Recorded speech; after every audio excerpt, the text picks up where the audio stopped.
Pô, mas assim, é uma coisa até que a gente estava conversando num outro programa, que para você aprender uma função nova, cara, às vezes você ser jogado na piscina, você vai ter que aprender a nadar ou você vai morrer. Você tem Isso. duas opções. E se você tá com um pouco de ímpeto ali de, cara, eu gosto de games, eu quero ficar bom nisso. Cara, até você, não, peraí, eu vou pesquisar grandes casters de esportes, eu vou fazer aqui talvez um curso de dicção, vou falar com não sei, com um profissional da área. Não, vou narrar, vou começar narrando. É basicamente isso. Sim, a curva de aprendizado é rápida, né? Ela se encurta bastante. Não, é muito louco, porque se você pensar, atualmente, a gente não tem uma formação de narrador de esporte eletrônico. O que você pode fazer realmente é curso de locução, importantíssimo, tá, gente? Fonoaudiólogo também. Vocês vão me ver de vez em quando gaguejar, porque quando eu era mais novo eu era meio gaguinho. Mas o que eu falar, acho que fono, cursos de locução, que envolva a voz, é importante. E também, claro, o conhecimento do jogo. Você precisa entender do jogo para você narrar, né? Obviamente. Né? Aí é que tá a pegada, assim, eu acho que o grande lance do narrador de esporte eletrônico, o diferencial dele pros esportes tradicionais, é exatamente isso, é o nível de conhecimento que você tem que ter. Às vezes é um nível de conhecimento bem mais técnico do que, me desculpe os narradores tradicionais também, do que dos esportes tradicionais, porque às vezes você não entende muito do futebol, do basquete, do futebol americano e tudo mais, mas se você trouxer uma emoção para aquilo ali, os caras não vão estar nem preocupados, porque vai ter um comentarista do seu lado para dar um background de tudo que está acontecendo no jogo, contar histórias contar histórias sobre outros jogos, parte técnica principalmente. E futebol, basquete, que nem você citou de exemplo, são esportes conhecidos há muito tempo. As regras, o básico das regras, sabe?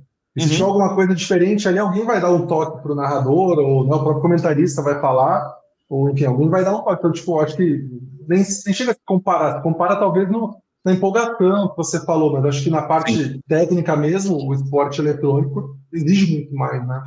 E a comunidade cobra. A comunidade cobra muito isso também. O narrador tem que saber o que tá fazendo também. Por isso que, obviamente, a gente joga o jogo. Né? É engraçado que às vezes... Eu geralmente, quando eu faço live... Ultimamente eu tenho feito muito, mas eu fiquei 3 anos parado. E a pandemia ajudou mais ainda, né? Que eu ainda fiquei assim com uma rotina completamente louca, né, em 2020 por causa da minha filha. Eu tinha pensado em voltar a fazer live em 2020, não consegui. Eu tô voltando agora. Tô com um recorde inacreditável de 20 dias seguidos de fazendo live aqui. Então, assim, como eu fiquei muito tempo parado também sem fazer live, a maioria das pessoas hoje em dia me conhecem como narrador. Ninguém sabe que a minha carreira na área de videogames começou fazendo transmissão ao vivo na Twitch. E totalmente desligado dos esportes, né? Era um entretenimento totalmente desligado dos esportes. Então as pessoas me veem fazendo live hoje em dia, acham que é algo novo pra mim. Na verdade, foi o que eu comecei. E eu não tenho o costume muito de jogar o Rainbow Six em live, porque a gente consome tanto o Rainbow Six que na maior parte das vezes a gente quer jogar outra coisa, a gente quer fazer outra coisa e tal, pra não ficar só focado naquilo, que foi como eu falei no início.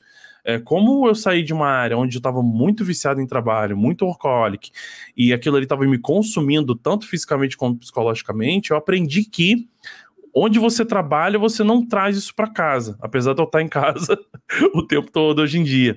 Mas, então, eu jogo Rainbow Six, não tanto quanto as pessoas acham que eu jogo, obviamente, mas eu jogo o suficiente para ter autoridade no momento que eu vou narrar. É basicamente assim. Cara, eu, contando assim, rapidamente, eu fui na Ubisoft Real em 2015, quando eles foram apresentar o Rainbow Six Siege pela primeira vez. Uhum. Fui lá, joguei o jogo e tal, tanto que nem estava pronto, a textura não estava pronta, mas assim, quando eu vi aquela incrível, eu falei, cara, estão pensando um negócio muito louco, é diferente isso aqui, né? E na época também acho que já tinha sido mostrado Overwatch também, então já estava nessa pegada de jogos online. Mas uma coisa que me chamou a atenção nessa visita lá no estúdio da Yubi que eles já estavam pensando em Rainbow Six Siege para competição, para permitir que casters pudessem fazer narração, que tivesse comentarista, enfim, e para transmissão, obviamente, de gente na Twitch, assim.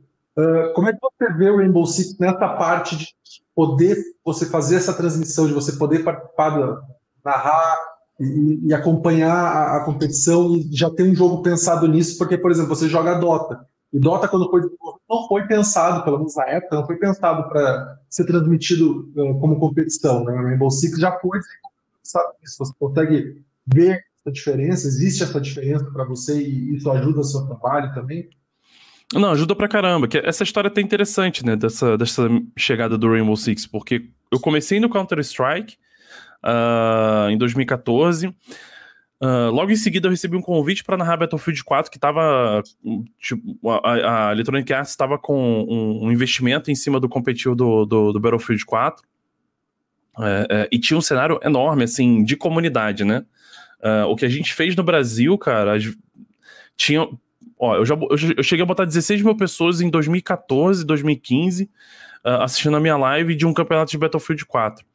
Obviamente com a ajuda do próprio Zigueira, que na época era criador de conteúdo e jogador profissional de Battlefield, de uma série de outros influenciadores, comunidade, tudo mais. Mas o que a comunidade fazia com o Battlefield 4, tem empresas que investem e não conseguem fazer.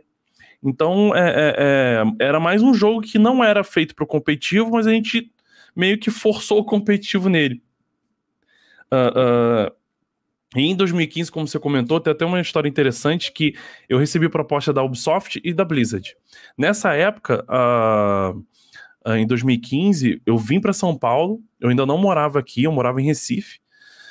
Eu passei 10 anos em Recife, eu sou de Niterói, mas eu acabei indo para Recife por conta da proposta de emprego que eu tinha lá, e a Blizzard entrou em contato comigo por indicação do Zigueira, que eles estavam pensando em fazer um competitivo do Overwatch na época, e o Zigueira falou, ó, chama o Meli, que o cara é bom e tal, parará.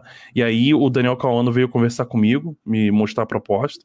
Acho que não tem problema de eu falar isso, acho que eu já falei algumas vezes. E a Ubisoft procurou a ESL para poder fazer os campeonatos, porque lá fora já estava começando a desenrolar. E naquela época, o Gabriel, que trabalha com a gente atualmente, o Winner, ele trabalhava na ESL e falou pra gente, galera, a Ubisoft quer fazer competitivo de Rainbow Six. Eu falei, que porra é essa? Desculpa o palavrão. Mas aí a gente conheceu o Rainbow Six e eles falaram, olha, tá super focado no competitivo, eles querem investir e tudo mais. E aí a gente apresentou a nossa proposta de competitivo do Battlefield para o Márcio. E a gente conheceu ele na BGS de 2015, ele convidou a gente para ir lá, para bater um papo, e aí eu vim para São Paulo. Vim para São Paulo, aí tava eu, Retalha e o Winner, nós três começamos aí o competitivo do Rainbow Six junto com o Márcio, que na verdade 2016 foi praticamente só nós quatro mesmo, que tocava tudo, até montar palco, a gente teve que montar, basicamente. Montar não, né, mas tipo, ajudar e tal. Então assim... foi muito louco, porque eu ainda não era um profissional eu ainda não me considerava um narrador profissional, eu ainda não tinha noção do que era trabalhar profissionalmente, porque eu fazia tudo de casa, eu controlava a transmissão, eu controlava a spec-cam do jogo, eu narrava, cuidava do chat, cuidava de tudo. Então, assim, não era uma coisa que eu tinha noção de como era trabalhar profissionalmente como narrador. Eu não tinha um estúdio profissional para mim, eu não tinha pessoas ao meu redor para fazer as coisas acontecerem, se bem que em 2016 a gente ainda continuou nessa pegada, né? Só dividir um pouco mais, né? O Retalha, que já trabalhava comigo em 2015, ele começou a controlar um pouco mais a transmissão e eu fiquei um pouco mais focado na spec e na narração. Então a gente conseguiu dividir um pouco mais o trabalho, coisa que a gente não conseguia antigamente. Só em 2017 que a gente realmente começou a ter essa visão. Um jogo preparado para o competitivo, a estrutura de um competitivo e a estrutura profissional, onde a gente só sentava e narrava. Entendeu? Então, foi só em 2017 mesmo que caiu a ficha nesse sentido que você está falando. Não, isso aqui realmente é uma coisa preparada para o mundo profissional dos esportes. Então, demorou. Sim, imagina. Mas você consegue ver essa diferença de games que tipo, não foram preparados para competitivo, para Rainbow Six Siege que foi? E até te pergunto, como é que você, começando a narrar, né, o Rainbow Six Siege, como é que você foi evoluindo o seu trabalho para tentar explicar melhor o jogo também? Porque o jogo que a gente estava até falando aqui, ele é diferente, ele tem rodadas, ele é um pouco mais complexo. Sim. Por exemplo, do que Counter-Strike, por exemplo. Né? E eu até brinquei assim, que eu mais assisto do que jogo, porque eu já chego, morro e fico assistindo a minha equipe jogar. Mas conta um pouquinho, por favor. É meio insano, né? Mas dá pra ver a diferença com certeza, né? Principalmente porque a empresa tá investindo, né? Essa é a primeira coisa que você percebe, né? Quando o jogo é voltado para o competitivo, você vê que a empresa investe. Tudo bem que a Valve é um caso à parte, é uma coisa muito diferente que é movido pela comunidade, pelos seus patrocinadores, mas a Blizzard faz isso, a Activision tá fazendo isso muito com o Warzone agora. O Warzone não era para ser um jogo competitivo, né? Na verdade, a categoria Battle Royale foi meio que transformada em competitivo, né? Porque aquilo ali começou tudo no Arma 2, no DayZ, que eu fazia live também de Battle Royale no DayZ, que antigamente não tinha área de fumaça, né? Quando começava a fechar, eram os zumbis que começavam a spawnar perto de você. Então, muita gente não sabe dessa história do Battle Royale, isso que é muito interessante. E aí depois veio o PUBG, que também é da galera que criou esse mod pro DayZ. Então começou a expandir. Então assim, pra mim, por mais que as pessoas podem até falar, não, nunca foi. Na verdade foi transformado realmente no competitivo, porque eles viram o potencial, né? O Battlefield 4 foi a mesma coisa, era um jogo for fun, um jogo casual, que foi transformado em competitivo, muito mais, na verdade, pela comunidade do que a própria EA, porque a EA, em 2015, literalmente abandonou o competitivo pro Battlefield. Eles chegaram até a anunciar, na época do Battlefield 1 e tudo mais, mas a EA nunca se preocupou com os esportes, na real, né? O próprio FIFA, hoje em dia, ainda assim, é um jogo que todo mundo vê como muito grande nos esportes, mas não é. A nível de investimento, assim, de ferramentas, inclusive, até, né? Então, dá para perceber dentro do jogo e fora do jogo, né? Quando você tem uma ferramenta boa para você poder fazer uma boa transmissão, que é a câmera espectadora, né? A câmera observer do jogo, você consegue perceber que tipos de coisas que o jogo te oferece para poder fazer um trabalho analítico. Também o investimento que a empresa, né, consegue te mostrar. Isso tudo a Ubisoft deu pra gente desde o início. Ela deu todo esse tipo de informação pra gente e vem melhorando com o tempo. E os investimentos vêm aumentando. Por exemplo, uma coisa que dá pra perceber quando você olha assim, não, realmente eles querem investir nesse jogo realmente como um jogo competitivo. Inicialmente no Invitational, quando tinha nas laterais do jogo informações específicas de cada operador e tudo mais, isso era uma coisa fora do jogo, era uma coisa que o jogo ainda não tinha, e recentemente a gente tem tudo isso agora dentro do jogo. Então é uma dedicação, é um aprendizado também para a Ubisoft, porque eles foram também pegos de surpresa, que apesar deles terem vindo com o Rainbow Six pro competitivo, eles não tinham experiência do que outras desenvolvedoras tinham, que outras empresas tinham. Então eles estão em constante aprendizado, eles estão crescendo e aprendendo cada vez mais. O sistema de replay que está previsto para ser entregue para o jogo, ainda não tem data, mas é uma coisa que eles nem imaginavam que era tão importante assim. Mas eles viram a comunidade pedindo, os jogadores pedindo, porque é uma coisa que é muito boa, principalmente no Counter-Strike. Isso é um dos exemplos de caso de sucesso do competitivo do CS. É você ter uma ferramenta de replay para você ver a sua partida de novo, ver onde você errou, você estudar o jogo. Porque hoje em dia você estuda o jogo através de transmissões. E a Ubisoft sentiu essa necessidade. Então, todas as empresas que investem no competitivo, você percebe claramente como ela está tentando transformar aquele jogo em um esportes. E o jogo já tem 6 anos aí de vida quase, né? Os caras continuam investindo e trazendo, como você falou, o replay. É bem importante ter esse olho, né? E tem agora também versão para nova geração de consoles também, né? Então tem uma série de features novas. Sim. Né? Então, assim, eles querem fazer o jogo realmente num serviço como o Counter-Strike é hoje em dia, né? Vai ser, cara, Até hoje a gente não teve tipo uma informação assim, nossa, ó, o negócio tá ficando ruim. O jogo só tá crescendo. O número de jogadores tem aumentado a cada ano. Uma vez a gente tava, acho que foi em 2017 ou 2018. Acho que foi 2018 que a gente foi pro primeiro Invitational. Acho que foi. Porque 2017 teve, a gente não foi. O primeiro Invitational foi o 2018 e a gente foi conhecer a Ubisoft junto com o Márcio. E ele mostrou um gráfico. O grande jogo da época, junto com o Rainbow Six, era o The Division. E o The Division explodiu em pré-venda, né? Mais de 1 milhão de cópias vendidas e tal. E a gente viu o gráfico do jogo. O gráfico de vendas e de jogadores estava assim, ó, do The Division. E o Rainbow Six estava ali, ó, só subindo. Todos os jogos diminuindo a sua base de jogadores e o Rainbow Six só crescendo. E é o que acontece até hoje. Entra ano, sai ano, explode a base de jogadores nos lançamentos e depois você vê o Rainbow Six passando elas aos pouquinhos. Ele não para de crescer.